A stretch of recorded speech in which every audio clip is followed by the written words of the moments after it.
Hello, future applicants. My name is Jose Orozco, My name's Jeffrey Hu.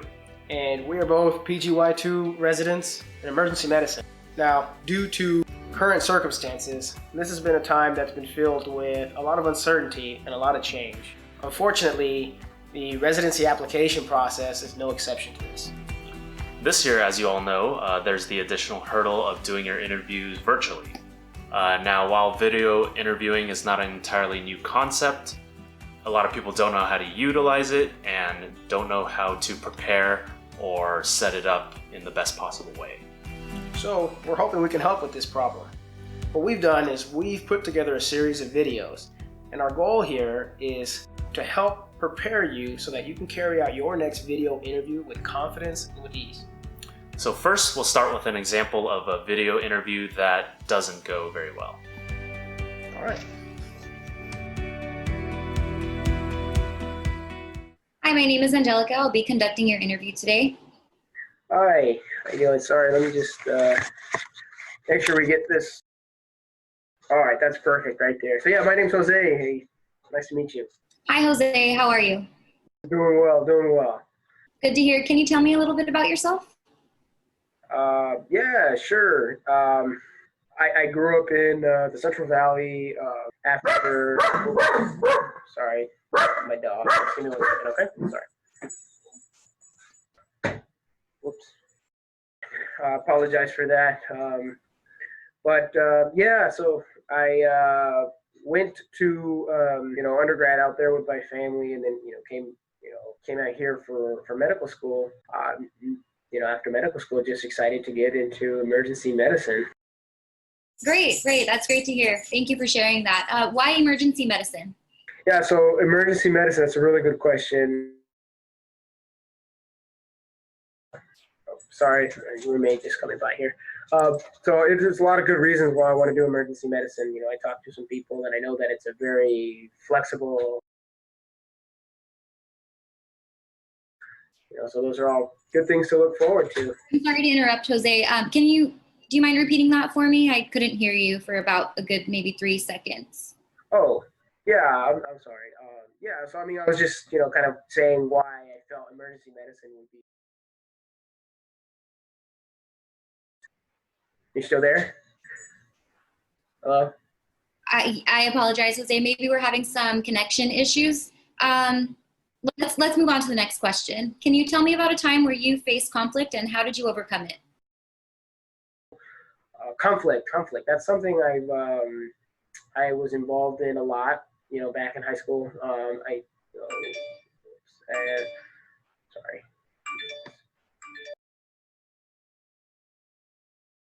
All right, I apologize for that. But yeah, conflict is something. I was pretty good at dealing with conflict, so I think that's something that it's not going to be a problem for me in the emergency department. Perfect. I think we covered a lot today. Do you have any questions for me? No, I don't have any questions. Not really. Okay, Jose. Well, I just want to thank you for your time. It was very nice to meet you. We'll be in contact, okay? That concludes our interview for today. Okay. Thank you. Well, thank you for your time. I appreciate that. Whoa, that guy did not look prepared. Now, let's look at a better example.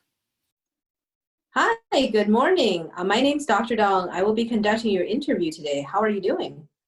Hi, nice to meet you. My name is Jeffrey Hu. I'm really excited to be here, and I really want to thank you for the opportunity to interview with you. Why don't we get started today by you telling me about yourself?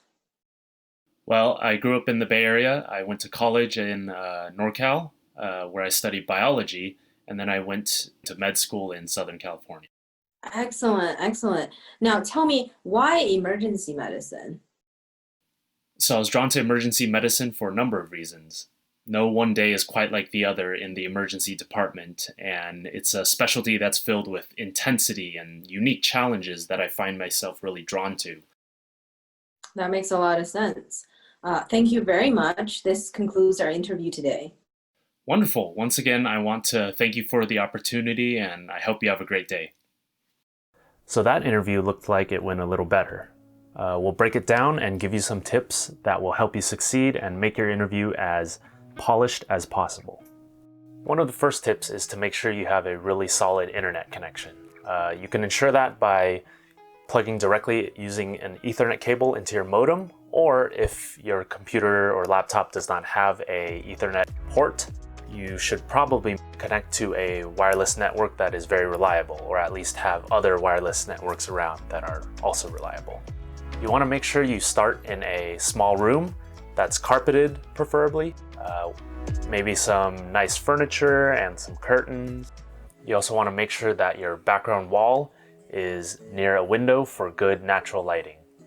Now, I would not suggest using a large room, say a living room or a kitchen, because you can hear a lot of echoing, and there's also a lot of appliances and loud noises that can happen, like your AC, so make sure to turn off your AC, turn off any appliances that might make any sound.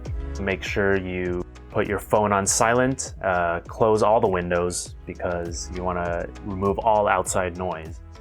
Notify friends, family, children, or any pets you have around. Preferably get them out of the house during your interview.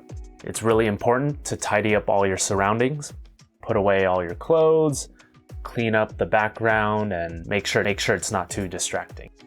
Now for the background, we recommend using maybe some simple wall art. You can use a plant, something unique but not distracting. Lighting is another critical thing that's often overlooked. You want even lighting on the face as well as the background. There's not too much light behind you so that you're creating a silhouette where your face is dark and the background is too bright. Just remember, proper lighting will make your face look bright and cheerful. You want to avoid looking like Emperor Palpatine. Some lighting setups that we recommend are something like a ring light, which is this device here, lamps on either side in front of your face. But the most important thing is to be near a window, especially if you can have the window face you. That's nice and diffuse and makes you look natural. Another thing is to make sure that you have really good audio, both for listening and for talking to the other person. We recommend using something like a lavalier mic. It's also known as a lapel mic. You can also use the mic attached to your wireless headphones or like a USB microphone. One important thing that people overlook is to make sure that your sound is dampened. So one thing that might help is by covering the walls with towels or blankets, or by putting a pillow behind the computer or monitor so that noise isn't reflected back off from the wall. Now, it may also be a good idea to put a towel between the carpet and the door in case your household is a noisy one. Next up is to make sure that your video is high quality as well. The MacBook laptops tend to have really good built-in webcams. If you know that your webcam is not up to snuff, I would recommend buying an external webcam that's high quality. Try not to buy the cheapest webcam because there are big differences in quality in webcams. Make sure that you angle your camera properly and it's at arm's length. You'll also want to keep your camera at eye level by adding some textbooks on your laptop or monitor. And instead of staring at the screen, you should be focusing your eyes on the camera to be more engaging with your interviewer.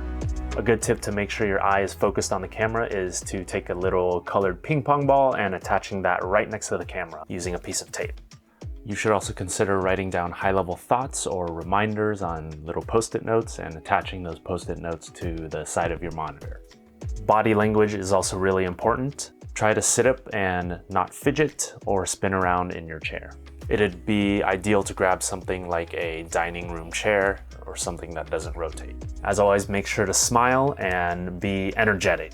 We highly recommend you testing your video by having a mock interview with your friends or family and asking if they see anything that's distracting or would otherwise detract from a good interview. Now, this video for the most part is to make sure that your interview is technically sound. But don't forget all the other interviewing advice, like preparing for tricky questions, reading up on the program, and having questions for the interviewer after the interview is done. Ultimately, this is all about preparation. We want to make sure you have the right tools, the right mindset, and the right settings to prepare you for the entire interview season. I hope this video was helpful, and I hope it helps you land your ideal residency program. Thank you.